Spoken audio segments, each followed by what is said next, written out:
The space station we docked at is brimming with the voices of indigo children and rainbow warriors. The youth is the future, and we know now tomorrows were heisted by lifeless leeches and liars, impeaching their higher senses and consciousness and extrasensory mentals. Residential schools are long gone, and the demented ghouls that haunted the denizens of Gaia there have been killed in fear as they begged for a forgiveness they'd never get in a trillion years. The academies we have are far vaster than the scars of past, of horrors and blasphemies, sighed as tragically as the mired and hapless masters that tried to grasp onto that and persisted. Yet since the inception of mutant schools, the youth have been truly evolving far beyond what we thought they could do. What they wrought with the truths of apostles of tomorrow's sutras, borrowed from futures that were far more than fiction to science, like comics that depicted alliances of mutants and prodigies, is truly astounding. Venusian and martial artists, yoginis and yogis,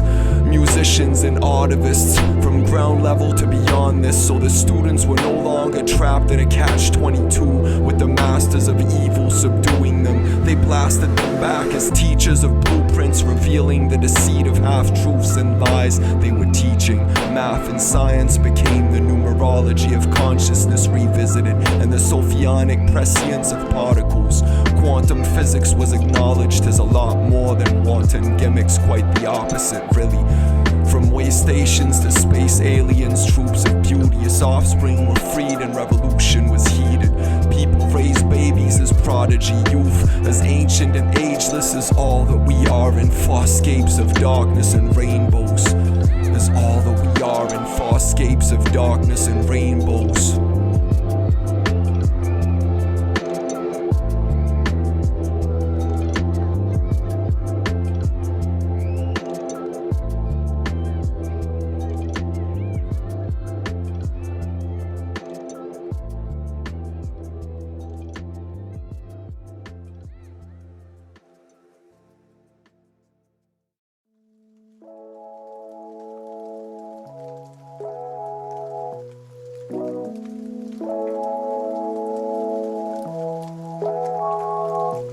As we depart with our gifts, heartful in bliss, cosmic drifts and wafting sense of sensame's lofty prince of flora guide us to lost densities, exploring parts of quadrants we never thought existed, synesthetic depictions inside us, third eye visions, phonetic and prismatic effects, sassafras and chocolate ses, ganja and spirits immortal inside us. We're walking so softly in dreams inside the nautilus, it seems that we walk upon moss.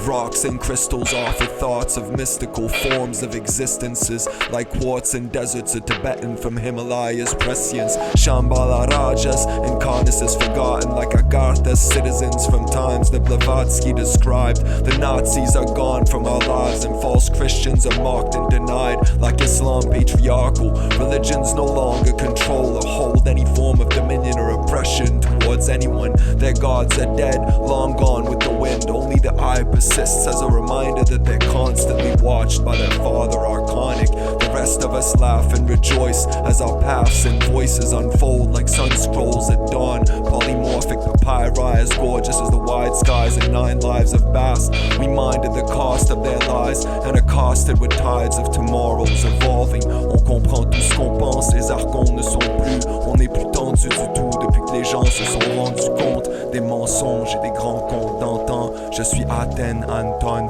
Kikwaku encore, mais encore plus Morikawa. Chronique de mes opus, tu les vois gars. Captain's log, we are as vast as the stars and beyond. We're not trapped anymore, we're much higher than ladders can climb. But why would we have to mind this? We are telepathic masterminds, yes. We are telepathic masterminds, yes.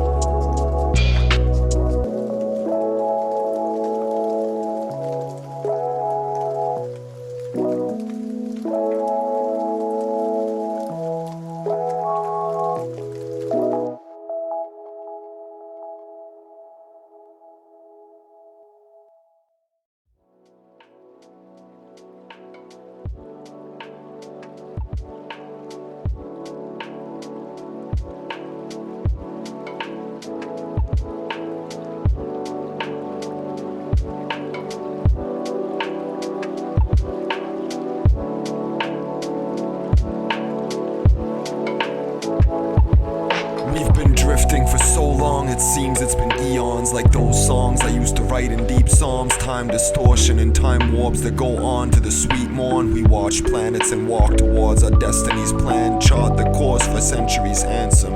On comprend dans nos têtes et nos corps, nos âmes et nos cœurs, que nous ne sommes plus que des pions ou jokers. De l'or dans nos psaumes et nos sang-froids, nous sommes de la sangha. Comme Sikh et Saint Mat, Mahamati is gorgeous. We are at the heart of darkness, evolving with Shiloh in the eon of solace to guide us. Cassandra, Om Shanti Shanti. We chant Mahamantras for Bodhisattvas and Tirthankaras. Bodhisvaha, we are not entrapped in the pasts of ghastly misconcepts and diseases of the West and its horrors of false Eastern philosophies. Like Maoras from Ishtara's islands, we speak sorrows into harmony. Cacao and kratom provide us like kafe and mambe. We have all the medicines and remedies we need for survival and thriving. Pandora's island is as awe-inspiring as all the goddesses are. From Greek ones forgotten as oracles to the meek and the strong of each diaspora. Divine thoughts are in alignment with the North Star. Still from Inus to Ainus, Inuits and Tainas. We have so many races and places to visit. From alien faces to limitless native and indigenous deities. Aboriginals from Pleiades, the New Age and their skewed racist movement of lies about light that despise the faces in the darkness as lifeless and sparkless. Now they hide in the hues of the night to hearken and watch the stars at the true height of their force. No more teachings and speaking of enlightening. We see that in darkenment is life primordial. We see that in darkenment is life primordial.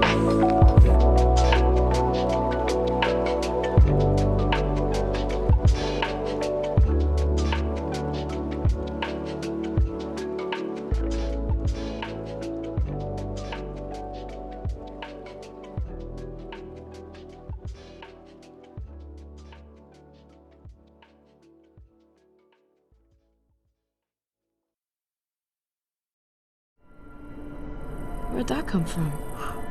The hell if I know. So much data interference here didn't even register. Here, check this out.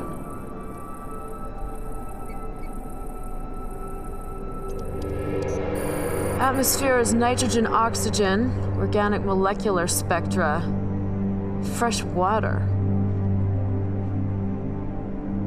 Hey, you know what this is? It's habitable.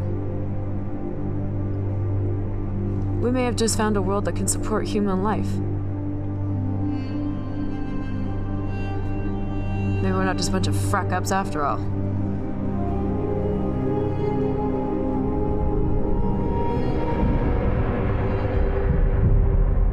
Climate readings overall are within human norms. There's some extremes at the poles that we couldn't withstand, but that's not unusual. Well done. Thank you, sir. We got a modeled area here at the river mouth, so it's probably a delta. And the chances are we've got significant plant and animal life, so I want a lot of nice low passes across here.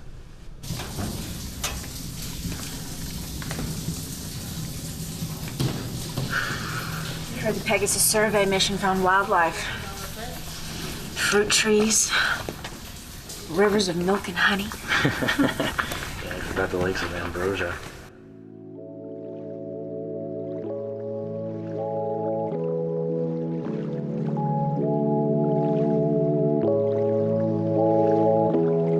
The shores of Tiamat's borderless oceans we talk of before we were born and evolved in these forms that she's offered and grown. She is our true origin, like the tribes upon her that know us and watch us. Anunnakis of the skies that denied that Anu was God before Jews called him Yahweh. Those that opposed Enlil, whose name was synonymous with war before Romans and Greek called him Ares or Mars. The one for whom men killed before Aryans were forced in submission to Allah. They always followed Allah, Aluza and Manat, the sun, moon and stars and the crescents, lunar hued goddesses, prescience, the true trinity before God existed. We talk of Sophia to Gnostic listeners, the fall of the archons that conquered existence and forced us all into martyrdom, really, then slaughtered the children and offspring and called this symbiotic when really all All of us were worshipping monsters as religious zealots. Yet regardless, we know the difference between choice and deception, between the voiceless and anonymous kindred. We are seekers of pleasure as karma, not sex and depictions of women as objects.